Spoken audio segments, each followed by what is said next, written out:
आइए, आज मैं आपको जादुई पेड़ के लहंगे की कहानी सुनाती हूँ। आशी और छवि दो बहनें थीं। वो अपने माता पिता के साथ रहती थी। ऐशो आराम की जिंदगी थी उनकी। पिता की आमदनी अच्छी थी। जो वो चाहती वो उनके माता पिता पूरा कर देते। एक बार माता पिता तैयार हो रहे थे। छवि ने पूछा, आप दोनों कहाँ जा रहे हैं? माँ बोली, बेटा हम मार्केट जा रहे हैं, तुमको कुछ चाहिए? माँ, मुझे एक नाचने वाली गुड़िया दिला देना। ठीक है। आशी, तुमको भी कुछ चाहिए? नहीं माँ, आप जल्दी वापस आइएगा। जाते जाते पिता ने आशी से कहा, बेटा अपनी बहन का ख्याल रखना। माता पिता ने मार्केट में खूब शॉपिंग की, पर भगवान की मर्जी के आगे किसकी चलती है। वापस आते वक्त उनका बहुत भयानक एक्सीडेंट हो गया और वो इस दुनिया से गुजर गए। दोनों बहनों के लिए ये बहुत ही दुखद था। धीरे धीरे दोनों खुद को संभालने लगी। धीरे धीरे जो पैसे थे उनके पास वो भी खत्म होने लगे थे। आशी बड़ी थी तो उसने अपनी बहन का जिम्मा उठाया और छोटे मोटे काम करने लगी। जो थोड़े पैसे मिलते उनसे अपना और छवि का गुजारा करती। उसने एक फूड कंपनी में खाना डिलीवरी का काम शुरू कर दिया ताकि वो अपनी बहन के स्कूल की फीस दे पाए। दूसरी तरफ छवि बहुत जिद्दी और नासमझ हो गई थी। अपनी बहन से हमेशा कुछ न कुछ मांगती। आशी, मुझे एक नया बैग चाहिए, पैसे दे। मुझे किताबें खरीदनी है, पैसे चाहिए। ऐसे बोलकर वो आशी से पैसे लेती। उसको बिल्कुल समझ नहीं आता कि उसकी बहन कितनी मेहनत से पैसे कमाती है। छवि अपने स्कूल में जाकर पैसे उड़ाती। दोस्तों को ऐसा दिखाती जैसे उसके पास पैसे की कोई कमी नहीं है। उसके दोस्त मतलबी और घमंडी थे।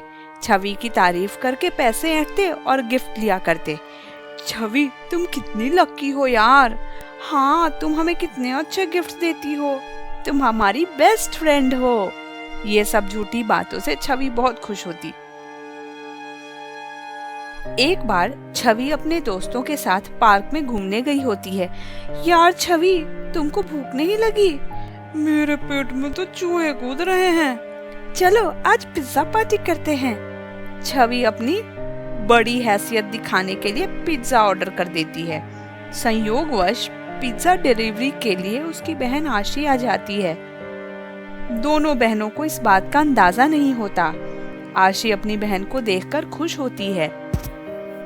अरे ओ लड़की, तूने इतना समय क्यों लगा दिया? चल अब डिलीवरी फ्री कर और निकल यहाँ से। आशी समझ जाती है कि छवि नहीं चाहती कि असलियत किसी के सामने आए। उसकी आंखों में आंसू आ जाते हैं। आशी अपनी जिम्मेदारी समझ अपनी बहन की हर गलत सही मांग पूरी करती रही। एक दिन छवि स्कूल से आकर कहती है, मेरे स्कूल में फैशन शो है। 2 दिन के बाद मुझे सबसे अच्छा गाउन चाहिए।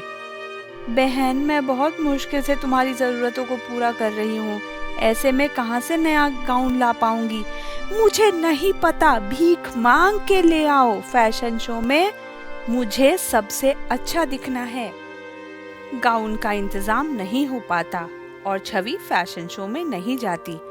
दोस्तों से बहाना बना देती है, मेरी तबीयत ठीक नहीं है। अरे, हमने तो सोचा था तुम ही फर्स्ट आओगी। तुम्हारे पास सुंदर सुंदर कितने कपड़े होंगे और वो भी महंगे महंगे। छवि को अपनी बहन पे बहुत गुस्सा आता है। इसकी वजह से मैं फैशन शो में नहीं जा पाई। इसको मैं सबक सिखा के रहूंगी अब। आशी, चलो घूमकर आते हैं बाहर से। ठंडी हवा में अच्छा लगेगा। ठीक है छवि, चलो। छवि अपनी बहन को लेकर काली पहाड़ी पर जाती है और धोखे से उसको पहाड़ी से धक्का मार देती है। अब आएगा मजा। अब इसने जो पैसे छुपा कर रखे हैं पिताजी के, वो सब मेरे। आराम से रहूंगी अब। इधर आशी एक पेड़ से अटक कर बच जाती है। हे भगवान, ये कैसा बदला लिया मेरी बहन ने मुझसे। मैं बिना सोचे उसके लिए सब कुछ कर रही थी। हे भगवान, मेरी मदद करो। वो एक जादुई पेड़ होता है। उसमें से एक जादुई कालीन निकलता है। बेटी, तुम इस कालीन पर बैठ जाओ। आपका बहुत बहुत धन्यवाद। मैंने सब देखा जो हुआ तुम्हारे साथ। मैं तुमको एक जादुई लहंगा देता हूँ, उसे पहनकर जो मांगोगी वो मिलेगा। आशी पेड़ को धन्यवाद कहती है। वो शहर वापस आकर लहंगा पहनकर एक घर मांगती है। उसके पास अब एक घर है और ऐशो आराम की सारी चीजें हैं। इधर उसकी बहन वापस आकर सब जगह देखती है पर कहीं पैसे नहीं हैं। अब मैं क्या करूं? अपने दोस्तों से मदद मांगती हूँ। वो जाती है अपने दोस्तों के पास पर उनको पता चल गया होता है कि छवि उनसे झूठी शान दिखाती थी। अरे देखो, झूठी आ गई। अरे ये तो मक्कार भी है। ये अपनी बहन की नहीं हुई तो ये हमारी कैसे होगी? झूठी झूठी झूठी। चल निकल यहाँ से। मुझसे बहुत बड़ी गलती हो गई। मैंने अपनी बहन से इतना खराब बर्ताव किया। काश मैंने उसके साथ ऐसा ना किया होता। वो मेरे लिए सब कुछ करती थी। ऐसे ही कुछ दिन गुजरते हैं। एक दिन भूख से तड़पते हुए छवि एक घर के दरवाजे पर जाकर आवाज लगाती है। कोई है? कुछ खाने को दे दो, पानी दे दो, बहुत समय से भूखी हूँ। अंदर से कोई बाहर आता है। ये तो आशी है। वो छवि को पहचान लेती है। बहन मुझे माफ कर दो। आशी उसको गले से लगा लेती है। अगर आपको हमारी कहानी अच्छी लगी हो तो प्लीज़ हमें लाइक करें, सब्सक्राइब करें और कमेंट करके बताएं कि आपको अगली कहानी कौन सी देखनी है। Thank you.